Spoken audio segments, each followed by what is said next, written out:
Along the jagged edges of continents where land meets the relentless ocean, stand solitary sentinels of light.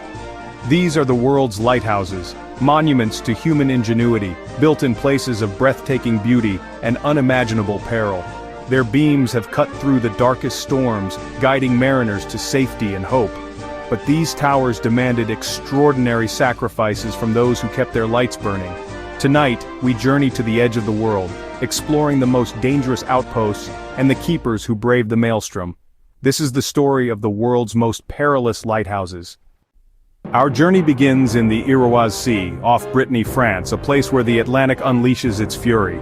Amidst submerged rocks stands La Jument, a granite tower built to withstand the ocean's worst. Its construction was a battle against tides and storms, but it's the life of the keepers that defines its legend. On December 21, 1989, a violent storm battered the tower. Photographer Jean Guichard, circling above, captured an iconic moment. Keeper Theodore Malgorn, mistaking the helicopter for rescue, opened the door just as a monstrous wave rose behind him. Guichard's photo froze the instant a lone man facing a wall of water, a portrait of human fragility against nature's might. Malgorn retreated inside just in time. The wave shattered the landing and shook the very foundations. The image endures as a symbol of daily risk and courage at La Jument. Keepers here lived in perpetual siege, their only defense the thick granite walls. Today the lighthouse is automated, but the tower stands as a scarred monument to those who braved the mare's fury. La Jument remains a powerful symbol of the perilous boundary between land and sea. It's not just a structure, it's a battlefield. The keepers were warriors, their courage etched into every stone. Here, at the edge of the world, the light still burns. We travel to the English Channel, to the infamous Eddystone Rocks, 14 miles off Cornwall, a graveyard for ships. 4 lighthouses have stood here, each a testament to human ambition and resilience. The first, built by Henry Winstanley in 1698, vanished in the Great Storm of 1703, taking its creator with it. John Rudyard's successor lasted nearly 50 years before fire consumed it. John Smeaton's 1759 tower, inspired by the shape of an oak, pioneered interlocking granite blocks and hydraulic lime. Smeaton's design became the blueprint for wave-swept lighthouses worldwide, standing firm for over 120 years. But even stone yields to time. The rock beneath eroded, and a new tower was built in 1882 by James Douglas. Smeaton's original was moved to Plymouth Hoe, a monument to innovation and endurance. Eddystone's story is one of disaster and rebirth, where each failure led to greater strength. The keepers endured isolation and the constant battering of the sea, but the light never faltered. The reef that once claimed lives became a beacon of safety through sheer will and ingenuity. Eddystone stands as a symbol of persistence, a refusal to surrender to the elements. Here the battle between man and sea is ongoing, but the light endures. Each stone tells a story of triumph over disaster. Eddystone's legacy is a shining example of human determination. Further into the Atlantic, at the edge of the Isles of Scilly, stands Bishop Rock, the world's smallest island with a building. This granite needle rises 161 feet from the sea, utterly exposed to the Atlantic's wrath.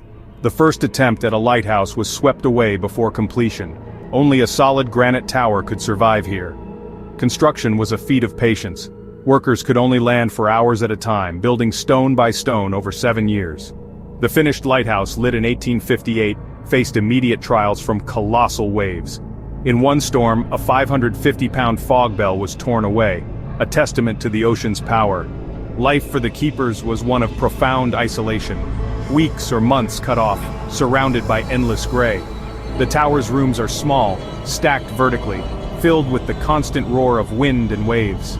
Their duty, keep the light burning, no matter the storm. The psychological and physical demands were immense. Only the resilient endured. Today, Bishop Rock is automated, but the tower remains a Victorian marvel. It stands as a defiant pinprick of order in a world of chaos. The keeper's resilience matched the engineering of the tower itself. Bishop Rock is a lonely, magnificent sentinel at the edge of the known world. Its light is a beacon of human tenacity. Across the Atlantic, off Oregon's rugged coast, stands Tillamook Rock Lighthouse, better known as Terrible Tilly. From the start, danger and tragedy haunted this basalt sea stack. The first survey ended in death. Construction was a nightmare of storms, isolation, and peril. Workers lived in tents bolted to the rock, enduring months of hardship. Lit in 1881, Tilly's keepers faced relentless Pacific storms. Waves shattered glass, flooded the tower, and hurled boulders against its walls. The 1934 storm was the worst. A wave smashed the lens, plunging the keepers into darkness and chaos. Supplies and people arrived by derrick and rope, high above the churning sea. The psychological toll was immense. Many keepers requested transfers, unable to bear the isolation and constant threat. Tales of ghosts and madness grew, adding to Tilly's fearsome reputation. After 76 years, the Coast Guard decommissioned the lighthouse in 1957. Its final logbook entry was a farewell to an era of endurance and defiance. Later, Tilly became a columbarium, a resting place for ashes, fitting for a place so acquainted with mortality. Now dark and silent, Terrible Tilly's legend endures, a gothic silhouette against the Oregon sky. Its light is gone, but its story remains, a testament to those who braved its wrath. Terrible Tilly stands as a monument to the extremes of human endurance. Off County Cork, Ireland stands Fastnet Rock, the Teardrop of Ireland, last site of home for emigrants, first for those returning. Its poetic name belies a savage location, directly in the path of Atlantic gales. The first cast-iron lighthouse swayed so violently in storms that water would spill from buckets overnight. A new granite tower was needed, over 2,000 interlocking blocks, each up to 3 tons, shipped and placed with precision.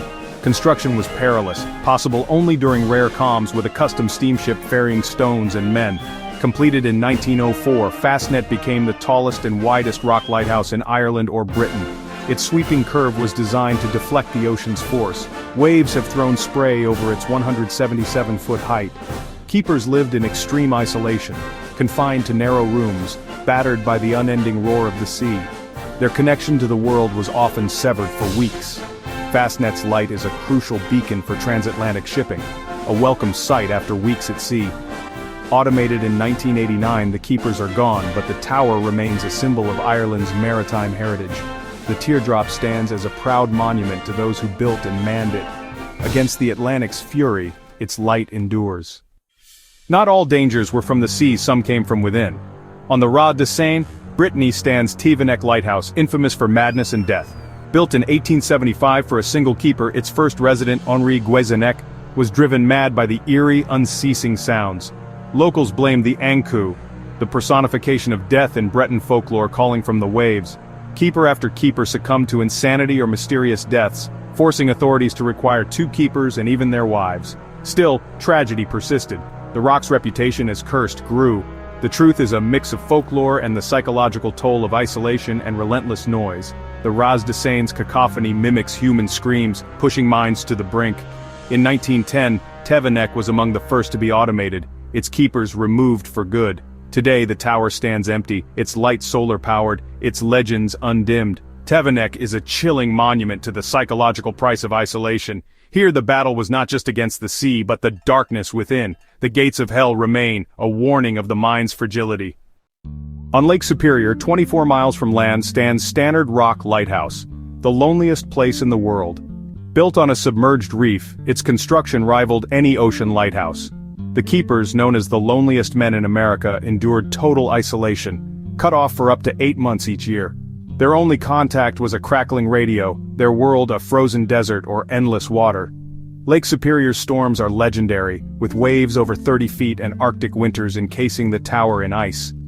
Keepers used axes and steam hoses to keep the light clear, surviving on their own skills and resilience. In 1961, a propane explosion killed one keeper and stranded the others for days before rescue. The disaster ended the era of manned service, automation followed. Today the light is solar-powered, guiding massive ore freighters across the lake. Stannard Rock stands as a solitary monument to endurance and hardship. Its beam is a silent tribute to those who kept it burning in the heart of a continent.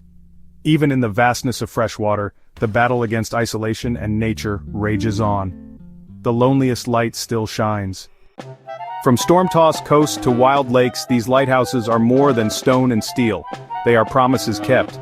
The keepers who braved unimaginable peril and isolation were true guardians of the light. Their courage was found in daily endurance, not just heroism. Though most towers are now automated, their legacy endures in every beam. These beacons stand as testaments to human resilience, guiding ships through the world's most treacherous waters. Even against nature's fury, a single light can make all the difference.